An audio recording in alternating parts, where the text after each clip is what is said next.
Di balik aliran air yang tenang, Sungai Kongo menyimpan kehidupan yang terus bergerak keras, jujur, dan tak mengenal lelah. Bukan hanya jalur air, tapi juga jalan nasib bagi jutaan orang. Ia bukan sungai yang bisa ditebak. Ia berubah-ubah seperti hidup yang menggantung padanya. Di sini manusia tidak hanya tinggal mereka bertahan, belajar, dan membentuk harapan dari hal-hal yang tersisa. Kongo tidak menjanjikan kemudahan, tapi ia memberi ruang untuk hidup bagi siapapun yang bersedia mendengarkan iramanya. Di jantung Afrika yang liar dan lembab, terbentang sebuah urat air raksasa yang menyatu dengan napas hutan, denyut tanah, dan detak hidup manusia.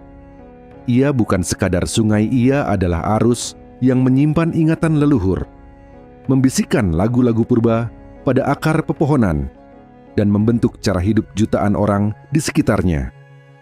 Dari pagi yang berkabut hingga malam, yang nyaris tanpa cahaya, ia mengalir tanpa henti, menebar kehidupan sekaligus tantangan. Sungai Kongo bukan sekadar bentangan air yang mengalir dari hulu ke hilir. Ia adalah nadi yang berdenyut di jantung Afrika Tengah. Dari hutan hujan yang lebat hingga desa-desa kecil di tepiannya, Kongo menjadi saksi bisu peradaban, penderitaan, harapan, dan keberlangsungan hidup manusia. Dengan panjang lebih dari 4.700 km, Sungai Kongo adalah sungai terdalam di dunia dan yang kedua terpanjang di Afrika setelah Nil. Namun, ukuran bukanlah hal yang menjadikannya istimewa. Yang membuatnya berarti adalah kehidupan yang melekat pada setiap percik airnya. Di sana, masyarakat hidup tidak hanya dari sungai, tetapi bersama sungai. Setiap pagi, ketika kabut masih menggantung di atas air, suara dayung mengiris permukaan sungai. Perahu-perahu kayu meluncur perlahan, membawa hasil tangkapan semalam, atau menuju lokasi baru untuk menjaring ikan.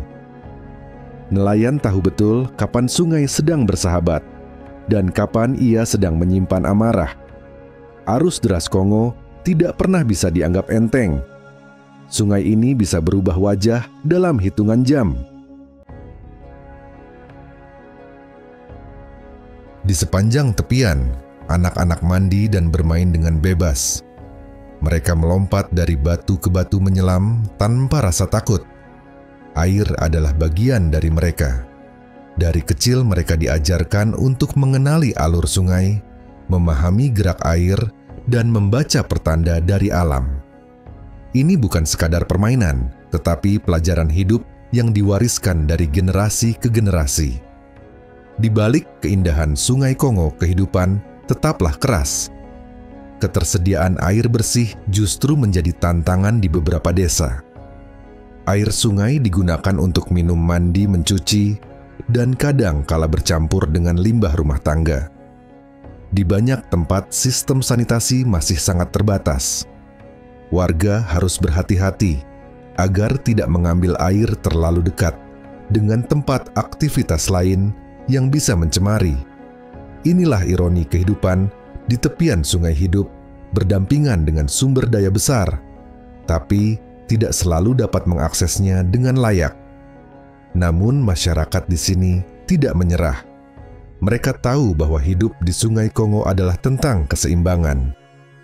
Mereka tidak bergantung secara buta, tetapi merawat apa yang mereka miliki.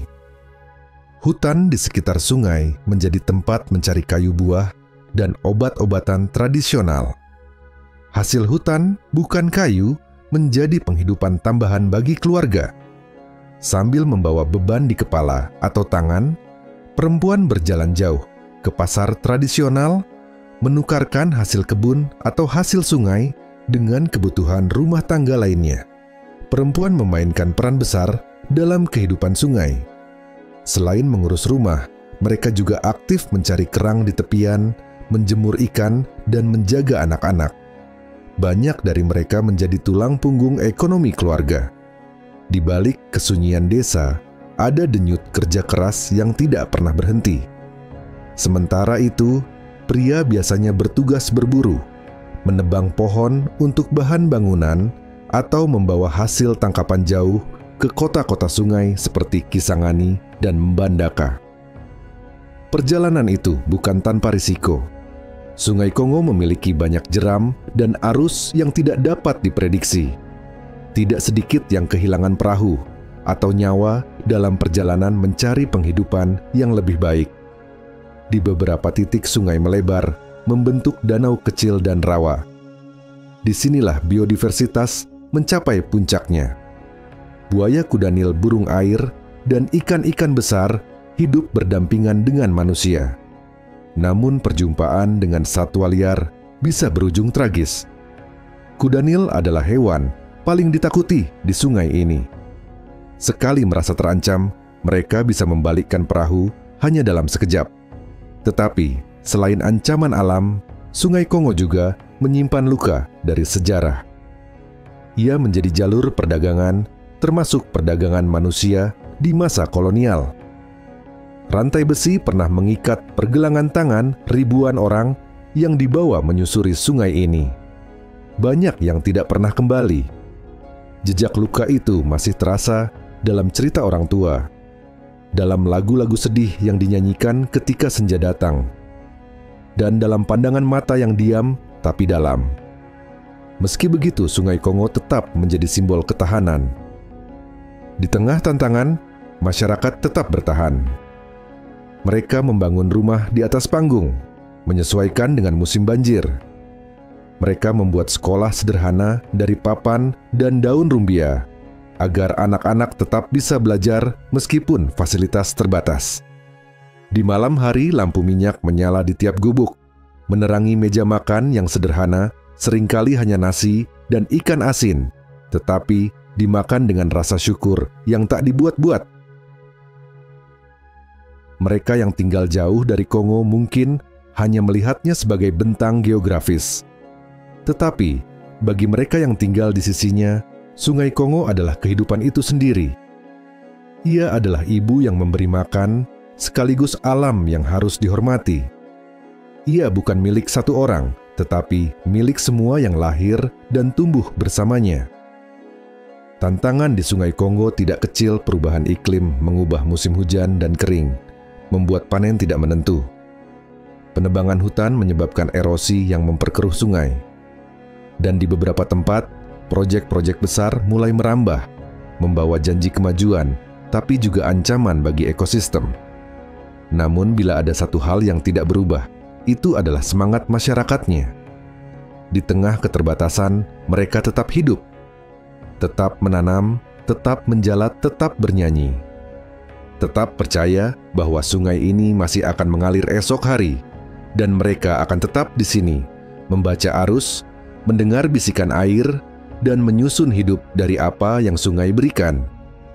Sungai Kongo bukanlah cerita fiksi. Ia adalah nyata.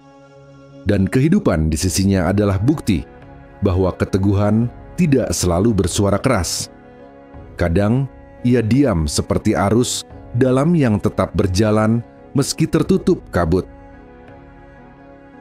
Ketika matahari mulai condong ke barat dan cahaya keemasan memantul di permukaan air, kehidupan di Sungai Kongo tidak serta-merta mereda. Justru, pada jam-jam senja itu, tepian sungai dipenuhi warna dan aktivitas. Di Sungai Kongo, hidup tidak hanya bicara soal bertahan. Ia juga soal kehilangan, pengorbanan, dan keberanian untuk terus berjalan. Setiap keluarga di sini punya kisahnya sendiri. Ada yang memilih tetap tinggal meski berkali-kali ditawari pindah ke kota. Ada pula yang pergi, tapi kembali dengan tangan kosong. Karena ternyata kota tidak sebaik yang dibayangkan. Hidup di Sungai Kongo bukanlah soal melawan alam, melainkan belajar berdamai dengannya. Sungai ini mengalir terus, membawa kehidupan sekaligus tantangan. Dan bagi mereka yang tinggal di sepanjang alirannya, sungai bukan hanya tempat mencari nafkah, tapi juga rumah guru dan saksi perjalanan hidup yang tak pernah berhenti.